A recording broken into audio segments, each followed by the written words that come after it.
नमस्कार। मैं प्रोफेसर मीना श्रीवास्तव, शासकीय कमला राजा कन्या स्नातकोत्तर स्वशासी महाविद्यालय ग्वालियर में इतिहास विषय की प्राध्यापक और विभागाध्यक्ष हूँ। आज मैं आप सभी के समक्ष उपस्थित हूँ गुरु द्वारा दाता बंदी छोड़ ग्वालियर के भाग क्रमांक 2 के साथ में, जिसके अंतर्गत मैं बात करूँगी भूमिका, स्थापत्य की विशेषताएं, वर्तमान संरक्षण की स्थिति, संरक्षण संवर्धन हेतु सुझाव और निष्कर्ष को लेकर। तो चलिए मैं बात आरंभ करती हूँ स्थापत्य की विशेषताओं के अंतर्गत भूमिका।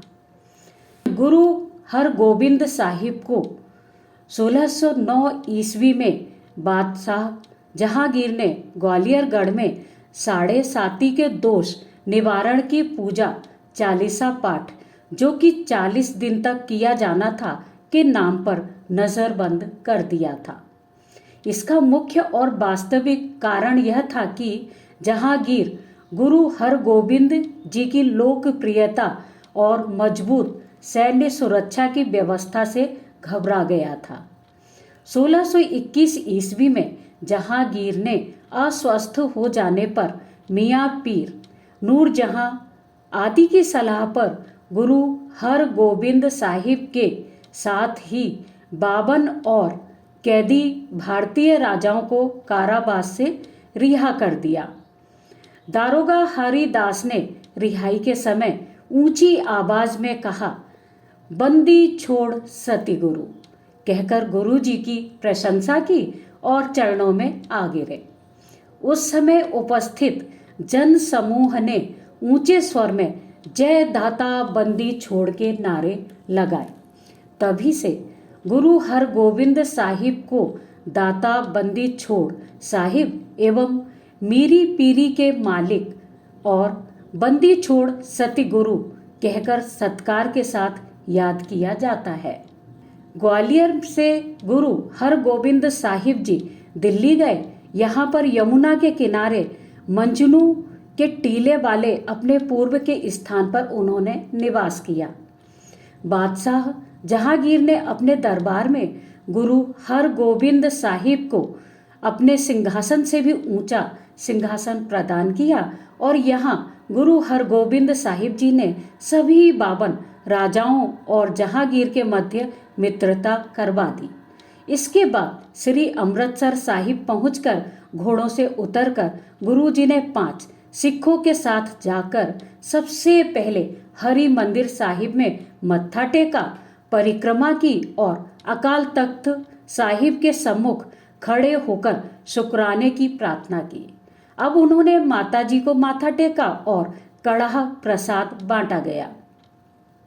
भाई गुरदास ने गुरु हरगोबिंद साहिब जी की गौरव गाथा लिखी है, जो इस प्रकार से है। पंज पियाले पंज पीर, छठम पीर बैठा गुरु भारी, अर्जुन काया पलट के मूरत हर गोबिंद सवारी, चली पीढ़ी सोड़ियां रूप दिखावन बारो बारी, दल भंजन गुरु सूरमा, बड़ योद्धा बहु पर उपकारी। चलिए अब हम बात करते हैं स्थापत्य की विशेषताओं के बारे में। तो सुनिएगा, ग्वालियर किले में जिस स्थान में गुरु हरगोबिंद साहिब का निवास स्थान था, वह सिखों का पवित्र धार्मिक स्थान बन गया है। कार सेवा इलाके की संगत की प्रेरणा होने के कारण संत बाबा गुरमुख सिंह जी, संत बाबा साधु सिंह जी और संत बाबा झंडा सिंह जी के जानशीन संत बाबा उत्तम सिंह जी खडूर साहिब अमृतसर पंजाब वालों की देख रेख में संत बाबा अमर सिंह जी ने 1668 ईस्वी में गुरुद्वारा बनवाना आरंभ किया था, जिसका नाम गुरुद्वारा दाता बंदी छोड़ रखा गया है। गुरुद्वारे का निर्माण श्वेत संगमरमर से किया गया है, जिसमें कहीं कहीं पर काले मार्बल का प्रयोग सजावट के लिए किया गया है। मुख्य द्वार भव्य है। यहाँ पर संगमरमर की शिलाओं पर फूल पत्तियां लता बेल उकेर कर निर्मित की गई हैं, जिसमें गुरुद्वारे के सौंदर्य में चार चांद द्रष्टव्य है। प्राचीन कालीन गंगोला ताल वर्तमान में गुरुद्वारे का एक हिस्सा बन चुका है। इसके जल का प्रयोग पेड़ पौधों को सींचने के लिए किया जाता है। गुरुद्वारा 6 मंजिला है। गुरुद्वारा साहिब की उत्तर इमारत में पहुंचने के लिए 23 सीढ़ियां हैं। ऊपर द्वार के दोनों ओर सिंह की आकृतियां निर्मित हैं। यहाँ भी सुंदर फूल पत्ती बेल आदि निर्मित हैं। गुरुद्वारा दरबार भवन 6 मंजिला है। प्रथम मंजिल के ऊपर जाने के लिए 23 सीढ़ियां हैं जो कि भवन के अंदर दोनों ओर निर्मित हैं। ऊपर की मंजिल में चारों ओर गोख या बरामदा है। दरबार में स्वर्ण जड़ित गुरु हरगोबिंद साहिब जी की गद्दी है। नीचे 10 सीढ़ियां उतरने पर गुरु हरगोबिंद जी के उस स्थान के दर्शन किए जा सकते हैं जहां उन्होंने उपासना की थी। मुख्य दरबार हॉल में स्वर्ण सिंहासन की गद्दी पर सेवक चवर डोड़ाने का कार्य सदैव करते हैं और भजन कीर्तन हारमोनियम तबले आदि की संगत में प्रस्तुत किए जाते हैं, जिसे सुनकर हृदय भक्ति भावना से ओतप्रोत हो जाता है। वर्तमान में भजन कीर्तन की सेवा का कार्य गुरु जंत सिंह मैन जत्था कर रहे हैं। यहाँ पर निर्मित रेलिंग में स्वर्ण पॉलिश है। खिड़कियों की जाली स्टेनलेस स्टील की है। ऊपर बड़ा सा सुंदर फानुस लगा है जो अनायास ही यहाँ आने वाले सेवक का मन मोह लेता है। नियुक्त किए गए सेवक द्वारा कढ़ा प्रसाद बांटा जाता है। रंगीन कांचों से अलंकृत गुरुद्वारे के गुंबद सोने के हैं। मुख्य गुंबद सोने का है जो कि 25 फुट ऊंचा है। 4 गुंबद और हैं जो 14-14 फुट के हैं। यहाँ पर 100 किलो सोने का प्रयोग किया गया है।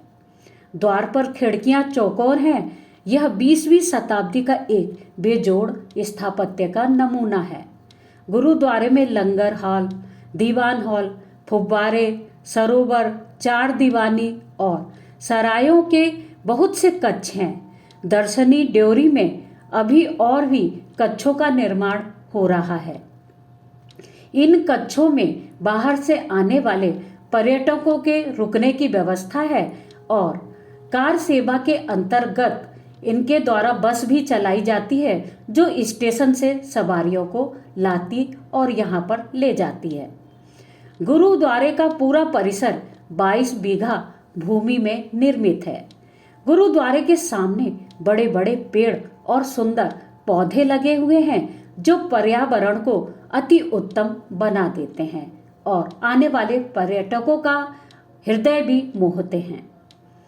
चलिए अब मैं बात करती हूँ वर्तमान संरक्षण की स्थिति के संबंध में। गुरुद्वारा दाता बंदी छोड़ कार सेवा वर्तमान में बाबा सेवा सिंह जी हैं। आपके निर्देशन में यहाँ संगत और पंगत का कार्य बहुत ही अच्छे से किया जा रहा है। गुरुद्वारे की सभी व्यवस्थाएं सुनियोजित तरीके से की जाती हैं। हम दिनांक 8 फरवरी 2023 को सायंकाल किले में निर्मित गुरुद्वारा दाता बंदी छोड़ में अपने शोध कार्य हेतु आए थे। यहाँ पर हमें सुखबीर सिंह जी मिले जिन्होंने हमें गुरुद्वारा के इतिहास की विस्तृत जानकारी प्रदान की और यहाँ की व्यवस्था से भी अवगत कराया, जिसके आधार पर हम कह सकते हैं कि गुरुद्वारे की सभी व्यवस्थाएं, योजनाएं मानव और जीव की भलाई की दृष्टि से बहुत ही श्रेष्ठ तरीके से संचालित हैं। अभी भी निरंतर पर्यावरण एवं विकास के कार्य किए जा रहे हैं। चलिए अब हम बात करते हैं संरक्षण संवर्धन हेतु सुझाव। यद्यपि यहाँ की संपूर्ण कार्य व्यवस्था कार सेवा खद्दूर साहिब जी के द्वारा विकसित है, अतः यह पूर्णतः संरक्षित है और जनमानस की संगत का एक उत्कृष्ट स्थान है। मधुर संगीत में गुरुवाणी का गायन होता रहता है। आमजन के लिए हमारा यह सुझाव है कि यहाँ सभी को जाकर दर्शन लाभ लेना चाहिए। और 1621 ईस्वी में जब गुरु हरगोबिंद साहिब ने 52 राजाओं को ग्वालियर किले के कारावास से मुक्त करवाया, तभी से यहाँ हर अमावस्या पर रात में धार्मिक दीवान लगता है, जिसके चारों तरफ की संगत बहुत ही श्रद्धा सहित हाजिरी लगवाती है। हर वर्ष दिवाली से 1 महीना पहले आश्विन महीने की अमावस को सालाना मेला लगता है। यहाँ पर दर्शन करके बंदी छोड़ सतगुरु की याद में खुद ब खुद शीश झुकता है और गुरु की खुशियाँ प्राप्त होती हैं। अतः सभी को यहाँ आंतरिक शांति की प्राप्ति के लिए मत्था टेकने जाना चाहिए। प्रभात फेरी भी यहाँ की जाती है। अंत में निष्कर्ष रूप से हम यह कह सकते हैं कि गुरु द्वारा दाता बंदी छोड़ किला ग्वालियर के इतिहास, स्थापत्य विशेषताओं का संपूर्ण अध्ययन करने के उपरांत यह स्पष्ट होता है कि यह एक पवित्र स्थान है। यहाँ पर सिखों के 6वें गुरु हरगोबिंद साहिब ने साधना की थी। इसके साथ ही उन्होंने यहाँ पर रह रहे मानव को उपदेश भी दिया था। अतः यह एक पवित्र स्थान है जहाँ स्वतः ही मानव का शीश श्रद्धा से झुक जाता है। प्राकृतिक दृष्टि से भी इस स्थान को सुरम्य बनाया गया है, जिसके दर्शन करते ही मन प्रफुल्लित हो जाता है। मुझे उम्मीद है कि सभी को यहाँ जाना चाहिए और दर्शन लाभ भी लेना चाहिए। इसके साथ ही मैं आप सभी के समक्ष उपस्थित रहूंगी गुरु द्वारा दाता बंदी छोड़ विषय से संबंधित तृतीय भाग के साथ में। धन्यवाद। और मेरा दोहा सुनिएगा।